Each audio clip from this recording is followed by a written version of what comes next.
Bonjour, je vais commencer vraiment à 9 heures parce qu'on a une très très longue journée aujourd'hui à passer ensemble. Et puis, pendant que vous asseyez, je vais faire une petite introduction. Bienvenue aujourd'hui, on est au 3e Assemblée biorégionale. Et pas le moindre, le sujet qu'on a choisi cette année de la sobriété et de la circularité au bâtiment durable, réhabilitation, renaturation, réemploi, réusage et innovation, était un des plus compliqués qu'on a abordé jusqu'à maintenant parce qu'il y a plusieurs façons de voir le sujet. Moi, quand je pense à ce qui veut dire réemploi, il y a cette image qui me vient tout de suite. Il y a des gens dans cette salle qui la connaissent très bien. Et ça, c'était les arènes d'Arles au Moyen-Âge, où on a pris les murailles et on a servi de ces murailles pour faire une forteresse. Et cette ville a été que démontée au milieu du 19e siècle. Ça veut dire qu'il y avait encore des parties du bâtiment qui étaient dedans. Et puis, donc, le bâti et son usage. Après l'UNESCO, on a eu quand même une idée de ce qui était le bâtiment comme quelque chose de sacré, mais avant, le bâtiment avait un usage. Aujourd'hui, si on regarde avec un AI et on dit arène, protection et habitation, on a une image comme ça qui est rendue, qui n'est pas inintéressante.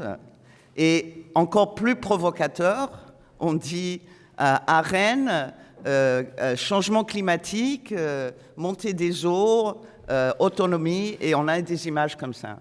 Et nous, on aime bien aller faire un aller-retour avec ce qui est reçu dans la culture populaire et ce qu'on connaît dans le monde technique.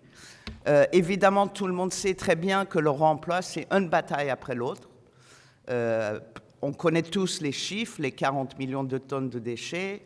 On sait aussi que 70% de ces déchets font le sujet de ce qui est considéré comme recyclage, que nous on considère souvent comme dévalorisation. On sait aussi que pour la mise hors d'eau de la zone industrielle de Fos, face à la montée de la mer, dans l'horizon 2050-2070, c'est-à-dire à l'échelle de la rentabilité des investissements, nécessitera des volumes considérables des matériaux de remblai. Il faut être attentif à cette possible alliance entre le besoin de remblai et de massification, de déconstruction. Donc ça, c'est tous des sujets qui sont importants. Et aussi, évidemment, les récentes attaques contre ADEME doivent cependant nous alerter. Mais cette lecture du réemploi doit être quand même complétée par une approche plus large. La rénovation, la réhabilitation et la transformation d'un bâtiment existant constituent déjà une forme de réemploi in situ. En conservant la structure, on maintient en usage une quantité considérable de matière. C'était une longue conversation qu'on avait hier à table sur ce sujet en particulier. Et évidemment, il y a deux façons de voir la chose, ou à haute valeur normative, ou à haute valeur artisanale. Et comme dit Frédéric Denis, qui est avec nous aujourd'hui, il faut ouvrir la boucle entre démolition et construction.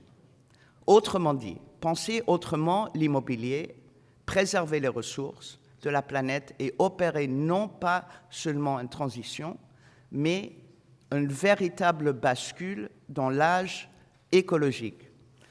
Donc, construire selon arrivage, qui est un concept qui nous revient, contre le mythe de la modernité. L'histoire moderne peut se lire comme une succession de régimes matériels. L'âge pré-industriel, l'âge industriel, l'âge technologique, mais à l'âge écologique marque un reversement. Ce renversement ne s'agit pas seulement de dominer et optimiser la nature, mais de reconnaître que toute production dépend des conditions d'habitabilité fragiles et les limites partagées. Donc, en réalité, cette superposition est une cohabitation générationnelle. Désormais, sous contrainte écologique, c'est nos enfants qui deviennent les adultes dans la conversation. Parce que c'est eux qui vont travailler avec tout ce qu'on a laissé. Et les avancées technologiques au début du XXe siècle ont mis à terme l'alliance prolifique du cycle du réemploi et de la matière qui existait entre l'agriculture, l'urbanité et l'industrie en inventant le déchet, selon le livre de Sabine Barl qui est avec nous aujourd'hui. Et puis, le mythe moderne repose ainsi sur la croyance d'un monde propre, efficace et contrôlé, où la technique ne sera capable de résoudre les problèmes qu'elle engendre. Dans cette perspective, le déchet apparaît comme une anomalie qu'il faudra effacer. Donc, dans le sens du recyclage, peut alors fonctionner comme un récit rassurant. Il donne l'impression que le déchet sera absorbé par le système, alors qu'il masque la surproduction et s'accompagne d'une destruction de valeur, notamment le downcycling. La sobriété et la circularité pour le bâtiment durable, c'est donc toutes ces démarches de sobriété, circularité foncière et matérielle incarnées par les pratiques de réhabilitation et du réemploi que nous allons explorer aujourd'hui au cours de cette assemblée. Aujourd'hui, nous allons présenter 22 retours d'expérience permettant d'identifier les points d'étape et les freins et les réussites de la mise à l'échelle qui est important de ces nouvelles pratiques. Et toutes ces démarches poursuivent la même ambition, faire émerger une valeur collective, écologique, sociale, territoriale et patrimoniale que le marché, à lui seul, ne sait ni reconnaître, ni organiser et ni rémunérer. Avec ce soutien des filières qui sont impliquées, il y a aussi des nouvelles formations, du recrutement, des métiers qualifiés, à qualifier. Et pour nous, à l'UMA, évidemment, cette assemblée fait partie d'un travail qu'on fait depuis 2017 et que Maya Hoffman fait depuis 40 ans autour de cet engagement sur cette biorégion, l'écosystème des experts locaux et internationaux et la mise en œuvre d'un récit d'une biorégion actif et singulier. Et ça, on l'a vu sur toutes ces années, on a eu la chance de voir cette évolution. Je vous montre juste une petite anecdote. En 2024, on a commencé à faire un exercice assez bizarre. Pour chaque intervention, on écrivait un petit paragraphe et puis après, on le mettait dans le chat pour voir qu'est-ce que le chat nous visualisait. Parce qu'on disait, c'est quoi les images reçues de la plus grande partie de la population quand ils pensent à ce qui veut dire isolation paille sur un mur extérieur de cet étage à Paris, avec des bottes et avec, évidemment, utilisant des sangles et la technique de l'épine. Et puis, en 2026, on a fait le même exercice et on a reçu une image presque véridique. Ça veut dire ou c'est chat qui s'est amélioré, ou les données de vous tous ont été finalement mis dans les détails et dans ce qu'on reçoit de cette image, que c'est quelque chose qui est possible. Hein.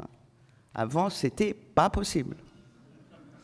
Ou c'est très beau, en fait. Mais aujourd'hui, il y a quand même une possibilité. Et c'est là-dessus qu'on va commencer notre conversation.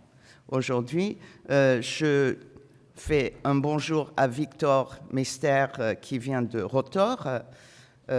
Donc Rotor, évidemment, vous les connaissez tous, les pionniers de beaucoup de choses qu'on connaît aujourd'hui. Et face à la raréfaction des ressources et de l'énergie, le secteur de la construction doit changer de regard, de pratique et de culture. Donc ces 20 petites leçons, quand je les ai mis sous chat, c'était fulgurant. En fait, ça nous provoque quand même des idées de dire « OK, something's happening ». Merci beaucoup, Victor.